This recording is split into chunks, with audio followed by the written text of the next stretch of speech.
تسلسل رہبریت دستاویزی فلم مجلس خبرگان رہبری کی جانب سے انقلاب اسلامی کے تیسرے رہبر حضرت آیت اللہ سید مجتبیٰ خامنہئی کے تعین اور تعارف کی داستان۔ یہ دستاویزی فلم 2 قسطوں پر مشتمل ہے۔ پہلی قسط تعین و تعارف رہبر کے مراحل، دوسری قسط حصول علم، تدریس اور اجتہاد۔ جب 1986 میں کربلا 5 کے ضمنی آپریشن سے یہ 30 لوگ فاتحانہ طور پر واپس آئے تھے تو کسی نے سوچا بھی نہ ہوگا کہ یہ تمام ارادوں سے بالاتر ارادہ وقت کے دھارے کو اس طرح ڈھال دے گا کہ ان میں سے ایک مجاہد کو انقلاب اسلامی کی رہنمائی کی عظیم و سنگین ذمہ داری سونپ دی جائے گی۔ جس طرح 27 جون 1981 کو کسی نے سوچا بھی نہ تھا کہ مسجد ابوذر میں ہونے والے بم دھماکے میں زخمی ہونے والے مجاہد کا جو خون بہایا گیا ہے، وہ مجاہد ایک دن قوم کی قیادت کا منصب سنبھالے گا۔ لیکن خدائی تقدیر وقت کے دل میں اس کے پوشیدہ رازوں کی پرورش کرتی ہے، اور خدا بہتر جانتا ہے اور کسی بھی طاقت سے بہتر کر سکتا ہے۔ وہ مخلص لوگوں کے خزانے سے جواہرات و مرجان بناتا ہے اور مجاہد زخمیوں میں سے رہبر بناتا ہے۔ جنگ کے دوران وہ صدر کے بیٹے تھے، لیکن وہ جنگ میں شامل نہیں ہوئے، اور کربلا آپریشن 1 کی یاد میں جو ہمارے پاس ہے وہ یہ ہے کہ حبیب بٹالین میں موجود دوست کربلا 4، کربلا 5 اور کربلا 5 کے ضمنی آپریشن میں ان کی موجودگی کے شاہد ہیں۔ حبیب ابن مظاہر بٹالین کے پاس 630 فوجی تھے، اور اس بٹالین کو ایک آپریشن سونپا گیا کہ ایک مورچہ جسے لولو شک کہتے تھے اس پر قبضہ کریں۔ چونکہ بتایا گیا 19 بٹالین نے یہاں پر حملہ کیا ہے اور انہیں کامیابی حاصل نہیں ہوئی، اور آپ 20ویں بٹالین ہیں۔ اس بٹالین نے کامیابی کے ساتھ آپریشن کیا اور فتح حاصل کی۔ اس حملے میں ایک ہی رات کے اندر ہمارے 180 جوان شہید ہوئے، باقی فوجی زخمی تھے۔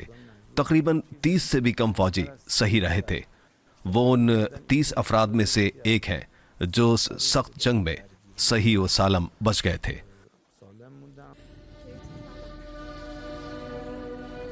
اسی خدائی تقدیر کے مطابق ایک اور دن آ گیا۔ درجنوں میزائل دھماکوں کی خوفناک آواز کے ساتھ دارالحکومت تہران لرز اٹھا۔ سب کی نظریں ٹی وی کے سب ٹائٹل پر جمی ہوئی تھیں۔ آنسو، غصہ اور ایمان آپس میں گھل مل گئے، اور تلخ خبریں ہر زبان پر پھیل گئیں۔ امام خامنہئی شہادت کے ساتھ ملکوت اعلیٰ کی طرف سفر کر گئے۔ ان للہ و انا الیہ راجعون۔ اے ایران کی عظیم قوم، ایرانی مجاہد قوم کے عظیم قائد کی پاکیزہ روح اور امت اسلامیہ کے سرخیل حضرت امام خامنہئی ماہ مبارک رمضان میں جام شہادت کا میٹھا شہد پی کر ملکوت اعلیٰ کی طرف سفر کر گئے ہیں۔ ایک اہم سوال نے سب کے ذہنوں پر قبضہ کر لیا کہ اب ملک کا کیا بنے گا، اور کیا اب انقلاب اسلامی کی کشتی ناخدا کے بغیر رہ جائے گی؟ اتوار کی صبح بہت بھاری اور تاریک تھی۔ مرکزی کابینہ کا ایک ہنگامی اجلاس طلب کیا گیا۔ بحث و گفتگو شروع ہوئی۔ اس مشکل وقت میں اس ایک بڑے فیصلے کے لیے قانونی اور شرعی مراحل کو ملکی آئین و دستور کے مطابق پورا کرنے کا آغاز کیا گیا۔ ان میں سے بہت سے لوگ جو خود اس عہدے کی اہلیت رکھتے تھے، ان کے نام بہت پہلے سے ہی گردش کر رہے تھے۔ بہت سے اراکین کا ان کی طرف رجحان بھی تھا۔ انہوں نے بھی آیت اللہ حاج سید مجتبیٰ خامنہئی کو سب سے بہتر قرار دیا۔ اس رات کئی گھنٹے انتظار کے بعد بالآخر یہ سب لوگ اکٹھے ہوئے، کیونکہ 2/3 اراکین کا ہونا ضروری تھا۔ پھر جب ووٹنگ کا مرحلہ آیا تو میں تمام تفصیلات کو چھوڑتے ہوئے بتاؤں کہ مختلف نام زیر غور آئے۔ دوسروں کے حق میں لمبی لمبی بحثیں بھی ہوئیں، لیکن جب ووٹنگ کا مرحلہ آیا تو ان کے حق میں فیصلہ کن ووٹ ڈالے گئے۔ Iran's formerly supreme leader, Ayatollah Khamenei, is dead. دشمن نے رہبر انقلاب اور ملک ایران کی قانونی حیثیت کو قتل کرنے کا منصوبہ بنایا اور نظام کے ڈھانچے کو درہم برہم کرنے کی کوشش کی، لیکن مجلس خبرگان رہبری اپنی عقل، اجتہاد اور تجربے کی بنیاد پر مضبوط کھڑی تھی۔ معیارات واضح تھے۔ آئین کے آرٹیکل 5 اور 109 میں بیان کردہ خصوصیات فقہ اور انصاف سے لے کر نظم و نسق اور قائدانہ صلاحیت تک بڑی وضاحت سے ہر چیز بیان کر رہی تھیں۔ ظالم دشمن کے شدید میڈیا اور میزائل حملوں کے دوران مجلس خبرگان رہبری نے گہری بصیرت اور توجہ کے ساتھ تقدیر ساز فیصلہ کیا۔ اس کام میں حضرت ولی العصر اجل اللہ تعالیٰ فرجہ الشریف کے فضل و عنایت سے لوگوں کے دلوں میں ایک واضح اور تسلی بخش نام سامنے آ گیا، آیت اللہ سید مجتبیٰ خامنائی۔ مجلس خبرگان رہبری نے دشمن کے شدید حملوں میں اپنے انتخاب کا اعلان کر دیا ہے اور خبرگان کے فیصلہ کن ووٹوں سے آیت اللہ سید مجتبیٰ خامنائی کو رہبر انقلاب اسلامی کے طور پر منتخب کر لیا گیا ہے۔ وہ ماضی کے کئی جنگی محاذوں میں شرکت کر چکے ہیں۔ جن لوگوں نے بھی ان کی بھرپور حمایت کی ہے ان میں سے کئی ایک حوزہ المیہ کے نامور استاد ہیں جن کی کلاسوں میں بڑی تعداد میں طلباء شرکت کرتے ہیں۔ 30-40 سالوں سے درس خارج کہہ رہے ہیں اور درس خارج کہنے والے مشہور اساتید میں سے ہیں، اور ان سب کا شمار معروف ترین مجتہدوں میں ہوتا ہے، اور ان سبھی لوگوں نے اس بات پر زور دیا ہے کہ آیت اللہ سید مجتبیٰ خامنائی اس عہدے کے لیے بہترین شخص ہے۔ ہم ان کی علمیت کے بارے میں جانتے ہیں، چونکہ میں نے اس حوالے سے پہلے ہی اپنی طرف سے جانچ کر لی تھی۔ یہ بات میرے لیے ثابت تھی، لہٰذا میں نے اعتماد کے ساتھ وہاں ووٹ دیا۔ نہ صرف وہاں بلکہ وہاں ووٹ ڈالنے سے پہلے وہ ہمارے گھر پر کاغذ کا ایک ٹکڑا لے کر آئے اور پوچھا کہ میں کس کو نامزد کرنا چاہتا ہوں۔ مجھے اس سے کوئی فرق نہیں پڑتا کہ اس کاغذ کا مواد کیا تھا۔ میں نے خود اس کے نیچے لکھا تھا کہ میری نگاہ میں حضرت آیت اللہ الحاج سید مجتبیٰ خامنائی دامہ ظلہ ابن شہید رہبر حضرت آیت اللہ العظمیٰ سید علی خامنائی کو نامزد کیا جا سکتا ہے۔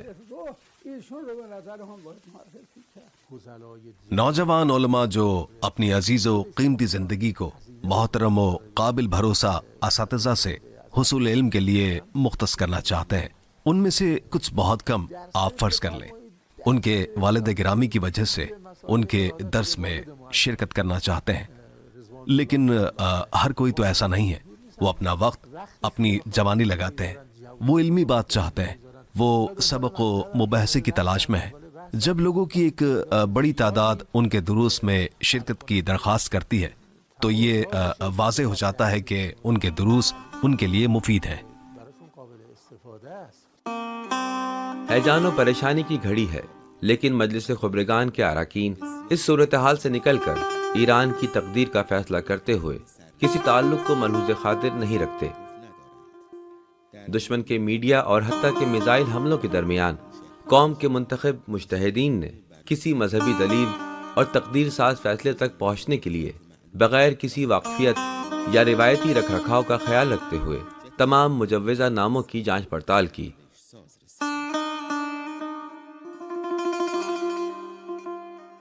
ہمارے خبرگاہ کے اراکین ہمارے علماء بہت سخت ہیں۔ فقہی مسائل میں کسی کا کوئی مذاق نہیں ہے، کسی تعلق یا واقفیت کا لحاظ نہیں کرتے، اتنی آسانی سے کسی کے علم و فضل کا اعتراف نہیں کرتے۔ وہ ایسا فقہی درس جس کا موضوع انتہائی پیچیدہ ہے، اصول فقہ کا درس جو نہایت عمیق ہے۔ مجلس خبرگان کا کسی سے کوئی تعلق نہیں، وہ ایک قانونی ادارہ ہے، اور اس ادارے میں تقریباً 86 بافضل مجتہدین، سیاستدان، ماہر سماجیات، معیارات سے واقف، متقی اور پرہیزگار اور ہر طرح کی سمجھ بوجھ رکھنے والے افراد موجود ہیں۔ ان کا اپنے کام میں